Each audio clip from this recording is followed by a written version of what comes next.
Welcome back. ഇന്ന് നമ്മൾ വന്നിരിക്കുന്നത് ഒരു മത്തിപ്പീരയുടെ റെസിപ്പി ആയിട്ടാണ്. ഇത് നമ്മൾ മീൻ പറ്റിച്ചത്, മത്തിപ്പീര എന്നൊക്കെ പറയും. പക്ഷേ ഇതിൻ്റെ ടേസ്റ്റിൻ്റെ കാര്യത്തിൽ അപാര രുചിയാണ് കേട്ടോ. ചോറ് കഴിക്കാൻ ഇത് മാത്രം മതി. വേറെ ചാറോ വേറെ തോരനോ ഒന്നും തന്നെ വേണ്ട. ഈ ഒരു മത്തിപ്പീര മാത്രം മതി. വളരെ ടേസ്റ്റിയാണ്. അപ്പോൾ ഒരു തവണ ഈ ഒരു രീതിയിൽ തയ്യാറാക്കി നോക്കുക. വീഡിയോ ഇഷ്ടപ്പെട്ടാൽ ലൈക്ക് ചെയ്യാനും നിങ്ങളുടെ ഫ്രണ്ട്സ് ആൻഡ് ഫാമിലിക്കും ഷെയർ ചെയ്യാനും മറക്കരുത്. അപ്പോൾ നമുക്ക് എങ്ങനെയാണ് ഈ ഒരു മത്തിപ്പീര ഉണ്ടാക്കുന്നത് നോക്കാം. അതിനുവേണ്ടി ഞാനിവിടെ ഒരു കപ്പ് തേങ്ങ എടുത്തിട്ടുണ്ട്, കുറച്ച് ചെറിയ വെളുത്തുള്ളി എടുത്തിട്ടുണ്ട്, കുറച്ച് ഇഞ്ചി, പിന്നെ പച്ചമുളക് ഒരു 4 പച്ചമുളക് എടുത്തിട്ടുണ്ട്, കുറച്ച് ഇഞ്ചി, പിന്നെ ചെറിയ ഉള്ളിയാണ് ഇവിടെ കട്ട് ചെയ്ത് എടുത്തിരിക്കുന്നത്. ഇനി ഞാനിവിടെ മത്തി കിട്ടിയപ്പോൾ തന്നെ ഞാൻ മഞ്ഞൾപ്പൊടിയും ഉപ്പും കൂടി പുരട്ടി വെച്ചിട്ടുണ്ടായിരുന്നു. അപ്പം നിങ്ങൾക്ക് ഫ്രഷോടുകൂടി ആണെങ്കിൽ ആ രീതിയിൽ തന്നെയാണെങ്കിൽ അങ്ങനെ മഞ്ഞൾപ്പൊടി ഉപ്പൊന്നും ഇടാണ്ട് ഡയറക്റ്റ് ഇടാവുന്നതാണ്. പക്ഷേ അത് പുരട്ടി വെക്കുമ്പോൾ ഒന്നും കൂടി ടേസ്റ്റ് കൂടുതലാണ് കേട്ടോ.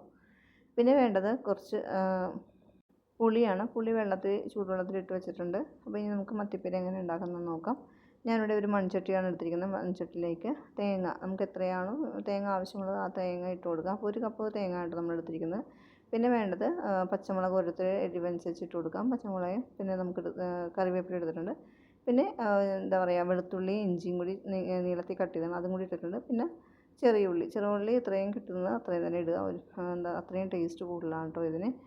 ഇനി ഇതിലേക്ക് ഇതിലേക്ക് ആവശ്യമായ മഞ്ഞൾപ്പൊടി ഇട്ട് കൊടുക്കാം. കുറച്ച് മുളക് പൊടിയും കൂടി ഞാൻ ഇട്ട് കൊടുക്കുന്നുണ്ട്. കുറച്ച് എരിവും കൂടി നിൽക്കാൻ വേണ്ടി.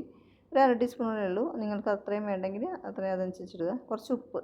അപ്പോൾ ഉപ്പ് നമ്മൾ ഓൾറെഡി മത്തിയിൽ പുരട്ടി വെച്ചുള്ളത് കൊണ്ട് വളരെ കുറച്ച്, ഈ ഒരു തേങ്ങയുടെയും ആ ഉള്ളിക്കും ആവശ്യമായ ഉപ്പ് മാത്രമേ ഞാൻ ഇടുന്നുള്ളൂ. എന്നിട്ട് കൈകൊണ്ട് നന്നായിട്ടൊന്നിങ്ങനെ ഞെരട്ടി കൊടുക്കുക. അപ്പോൾ ആ ഒരു എന്താ പറയുക, എരിവും ഉപ്പും പുളിയെല്ലാം തന്നെ നന്നായിട്ട് ഈ ഒരു തേങ്ങയിലും എല്ലാത്തിലും ചേരും. ഇനി നമ്മൾ പുരട്ടി വെച്ചിരിക്കുന്ന ആ ഒരു മത്തി ഇതിലേക്ക് ഇട്ട് കൊടുക്കുന്നുണ്ട്. അപ്പോൾ നമ്മളിത് ചെറിയ കഷ്ണങ്ങളായിട്ടാണ്, വലിയ മത്തി അതുകൊണ്ടാണ് ചെറിയ കഷ്ണങ്ങളായിട്ട് എടുക്കുന്നത്. ചെറുതാണെങ്കിൽ അങ്ങനെ ഡയറക്റ്റ് ഇതിനെ ഇടാവുന്നതാണ് കേട്ടോ. ഇനി വളരെ കുറച്ച് വെള്ളത്തിൽ നമ്മൾ പുളി കുതിർത്ത് വെച്ചിട്ടുണ്ടായിരുന്നു, അതും കൂടി ഇട്ടിട്ട് നമുക്ക് കൈകൊണ്ടോ അല്ലെങ്കിൽ ഏതെങ്കിലും കയ്യിലുകൊണ്ടോ നമുക്ക് നന്നായിട്ടൊന്ന് മിക്സ് ചെയ്ത് കൊടുക്കാവുന്നതാണ്. അപ്പോൾ ഇതിനെ മിക്സ് ചെയ്ത് കൊടുത്തിട്ടുണ്ട്.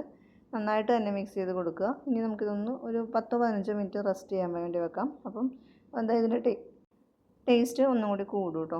അപ്പോൾ നമ്മൾ 15 മിനിറ്റ് ശേഷം ഗ്യാസിലോട്ട് വെച്ചിട്ടുണ്ട്. ഇനി നമുക്കിത് കുക്ക് ചെയ്തെടുക്കാം. അപ്പോൾ നമ്മൾ ഇതിലേക്ക് ആ ഒരു പുളിയുടെ ഇത്തിരി വെള്ളം മാത്രമേ ഒഴിച്ചിട്ടുണ്ടായുള്ളൂ. ഇനി ഇതിലേക്ക് കുറച്ച് വെളിച്ചെണ്ണയും കൂടി ഡയറക്റ്റ് ഇങ്ങനെ ഒഴിച്ചു കൊടുക്കാം. കാരണം നമ്മളിത് താളിച്ചൊന്നും എടുക്കുന്നില്ല, ഇങ്ങനെ തന്നെയാണ് എടുക്കുന്നത്. അപ്പോൾ വെളിച്ചെണ്ണയും കൂടി വെളിച്ചെണ്ണയാണ് കേട്ടോ കൂടുതൽ ടേസ്റ്റ് ഉള്ളത്.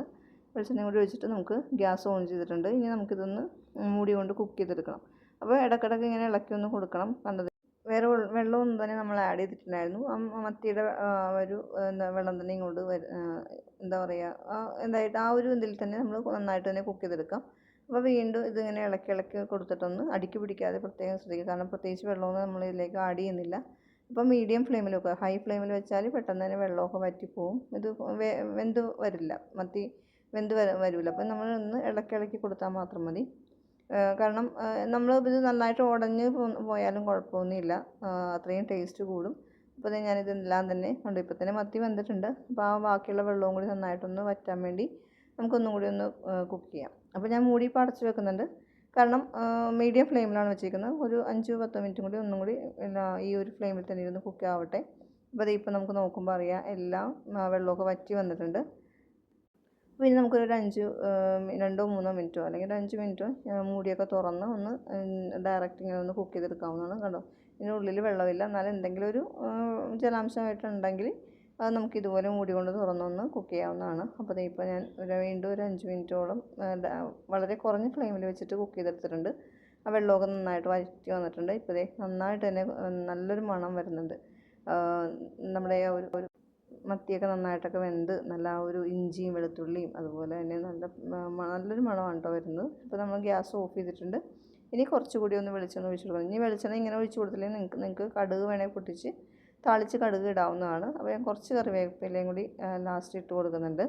അപ്പോൾ ഇതും കൂടി ഇട്ടിട്ട് നമുക്ക് മൂടി കൊണ്ട് അടച്ച് വെക്കാം. ഒരു 5-10 മിനിറ്റ് കഴിഞ്ഞ ശേഷം നമുക്ക് സെർവ് ചെയ്യാം. അപ്പോൾ ഞാനിപ്പോൾ മൂടി കൊണ്ട് അടച്ച് വെക്കുകയാണ്. അത് കുറച്ച് കഴിഞ്ഞിട്ട് നമുക്ക് മറ്റൊരു ബൗളിലോട്ട് സെർവ് ചെയ്യാം. അപ്പോൾ ഞാൻ മറ്റൊരു ചട്ടിയിലോട്ട് മാറ്റിയിട്ടുണ്ട്. നല്ല കിടിലൻ ടേസ്റ്റാണ് കേട്ടോ ഇതിൻ്റെ. നമുക്ക് ചോറിൻ്റെ കൂടെ കഴിക്കാൻ വേറൊരു കറിയുടെ ആവശ്യമില്ല, അത്രയ്ക്ക് രുചിയാണ്. അപ്പോൾ ഒരു തവണയെങ്കിലും മത്തി കിട്ടുമ്പോൾ ഈ ഒരു രീതിയിൽ തോരനുണ്ടാക്കി നോക്കുക. നിങ്ങൾക്ക് തീർച്ചയായിട്ടും ഇഷ്ടപ്പെടും. വീഡിയോ ഇഷ്ടപ്പെട്ടാൽ ലൈക്ക് ചെയ്യാനും നിങ്ങളുടെ ഫ്രണ്ട്സ് ആൻഡ് ഫാമിലിക്കും ഷെയർ ചെയ്യാനും മറക്കരുത്. നമ്മുടെ ചാനൽ ഇതുവരെ സബ്സ്ക്രൈബ് ചെയ്തിട്ടുള്ളതാണ് സബ്സ്ക്രൈബ് ചെയ്യാനും തൊട്ടടുത്ത ബെൽ ബട്ടണിൽ ഓൾ പ്രസ് ചെയ്യാനും മറക്കരുത്. എന്നാൽ മാത്രമേ ഞാൻ വീഡിയോസ് ഇടുമ്പോൾ അതിലുള്ള നോട്ടിഫിക്കേഷൻ നിങ്ങൾക്ക് ലഭിക്കുകയുള്ളൂ. അപ്പോൾ ഈ ഒരു മീൻ പീര ഉണ്ടാക്കി നോക്കിയിട്ട് അതിനുള്ള കമൻറ്റ്സ് തീർച്ചയായിട്ടും അറിയിക്കുക. മറ്റൊരു അടിപൊളി വീഡിയോ ആയിട്ട് കാണുന്നവരെ താങ്ക് യു ഫോർ വാച്ചിങ്.